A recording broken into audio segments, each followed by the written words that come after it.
Okay, guys, this is 5 hours later. I'm trying not to blow too hard because I don't want to just be blowing the wicks all around. There's no sooting, there's no mushrooming. This is 5 hours later. I do not like the flame size, so I will reduce the wick size. I will go back one time. As far as the melt pool is concerned, it is a 1/2 inch deep. Not so much because the sides aren't melted. So as you can see, it's not really a 1/2 inch deep. So it's not over wick, it's not burning too hot. But my only concern is like, I want to reduce the flame size.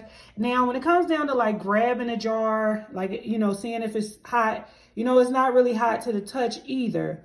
But I would want my flames to be a little bit smaller. So I would just go down one side and that one side would be perfect. Hopefully as you go down, when I go down to one side and as the jar continues to burn 8 hours, 12 hours, 16 hours, it eventually catch up with these sides because you can't expect all of that to get done all in one burn. It's not going to do that all in one burn. So if you do have some wax residue left right here in these two corners and you're using this jar, don't even focus on that. Just burn it about 3 more times and make sure, it catch up. And now if it don't catch up, then that's a decision that you'll have to make, whether or not you want to leave it that way or whatever the case may be. But as far as I'm concerned, this is one of them you can't win for losing jars.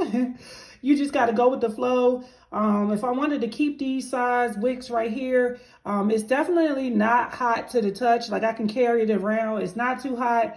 So, this size would be fine because there's no sooting or anything like that. But for me, I do like to go down I like my stuff burning with a not a low light, like, oh my God, this is too low. It look crazy. But no, I like to have it burning with a lower flame, a very low, comfortable flame. That's the way I describe it, okay?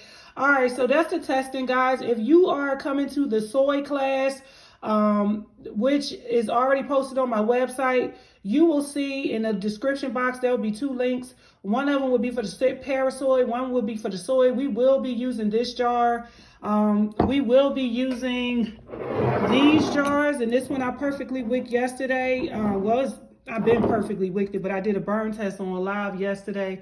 And there was a 3-wick tumbler. And it's just the status jar, I think. Yeah, so if you're coming, you will be able to have like the wick sizes and everything like that. If you purchase the class, the PDF will come automatically and it will have all the wick sizes and everything inside the PDF. Make sure you check that second email to be sure, if you don't get that second email, then that means that you put the wrong email address in. And that's the only way you won't get that second email. So just make sure you check that second email, guys. Okay. All right.